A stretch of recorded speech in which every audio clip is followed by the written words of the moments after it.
முதல்ல ஜாதிக்கு வெற்றி திமுக தேடுதா? சமத்துவம்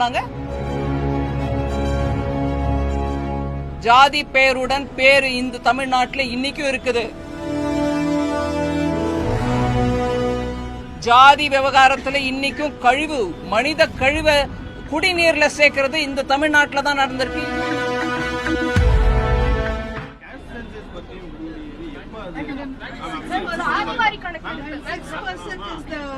Requirement for education is what all educationists are saying.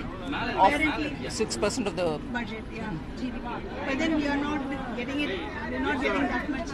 But you know, ma'am, when you ask this question, it is right. It's good for you to ask this question. But education is both a center and state subject. So when I present the budget, it is only the central expenditure which gets captured in it. Every state's expenditure should also be looked at, and together is what we should take for assessing how much is being spent on education. So just not the central government, because it's a subject under both center and state.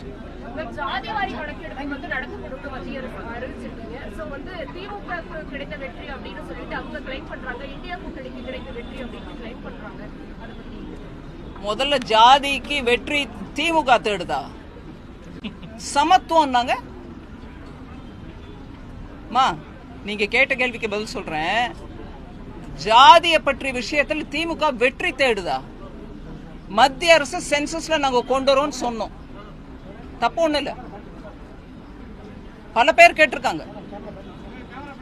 In principal approval நாங்க கேபினெட்ல கொடுத்திருக்கு. ஆனா அது எங்களுடைய வெற்றி எப்படின்னு சொன்னா, ஜாதிய பத்தி பேசவே கூடாது டிஎம்கேல. அதனால எல்லாத்துலயும் அரசியல் ரீதியா லாபத்தை தேடுறதுக்கு முயற்சி பண்ணக்கூடாது. தமிழ்நாட்டில் சமத்துவத்தை கொண்டாங்க. சென்சஸ் வரும் எப்படியா இருந்தாலும், அதுல இந்த டேட்டா வரும் எப்படியா இருந்தாலும், எல்லாருக்கும் அந்த டேட்டா வெளிப்படையா உதவுறதுக்கு தான் சென்சஸ் மூலமா எடுக்கிறோம். அதனால இதுல உடனே ஒரு குயுக்தி அதை திருப்பிக்கிட்டு நாங்க போராடினால தான் எங்களுக்கு வந்துச்சுன்னு சொல்ல வேணாம். இன்னைக்கும் நான் தெருவில் போகும்போது போர்டு பாக்குறேங்க, ஜாதி பேருடன் பேரு இந்த தமிழ்நாட்டில் இன்னைக்கும் இருக்குது.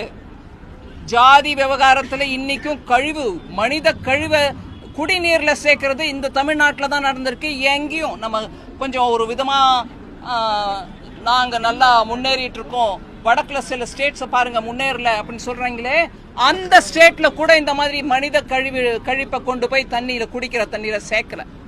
அதனால இந்த விஷயத்துல அரசியல் ரீதியா பார்க்காம, இதனால நம்ம அதுல இருந்து வரக்கூடிய டேட்டாவை வச்சுக்கிட்டு பின்தங்கி இருக்கிறவங்களுக்கு எப்படி இன்னும் வாய்ப்புகள் கொடுக்க முடியும்ன்றத பத்தி யோசிக்கணுமே தவிர, கொஞ்சம் நாங்க வென்றோம் நீங்க தோத்தோன்ற அந்த பேச்சை கொஞ்சம் விட்டுறணும். மத்திய அரசு நிதி கொடுக்க மாட்டேங்குது, இருந்தாலும் தமிழகம் தொடர்ச்சியாக முன்னணியில இருக்குன்னு சொல்லி முதல்வர் சொல்லிட்டு நான் ஒவ்வொரு முறையும் பேசிட்டு தான் இருக்கேன், எவ்வளவு நம்ம கொடுக்குறோம் எவ்வளவு கொடுக்கல, எல்லா ஸ்டேட்டுக்கும் எப்படி கொடுத்துருக்கோம். எனக்கு பிரைவேட்டா சில மெம்பர் கிட்ட இருந்து, அதாவது ஆளுங்கட்சி இங்க இருக்கக்கூடிய ஆளுங்கட்சி கிட்ட இருந்து மெம்பர் கிட்ட இருந்து நான் பேர் எடுக்க விடும்போது அவங்க கிட்ட இருந்து மெசேஜ் வருது, நன்றிங்க வேலை வாய்ப்பு திட்டம் இருக்கு பாருங்க, கிராமப்புற வேலை வாய்ப்பு திட்டம் மன்ரேகா, அதுக்கும் பணம் கொடுத்துருக்கோம். ஓ நன்றி, அந்த பணம் வந்துருச்சு. பிரைவேட்டா எனக்கு நன்றி, பப்ளிக்கா இது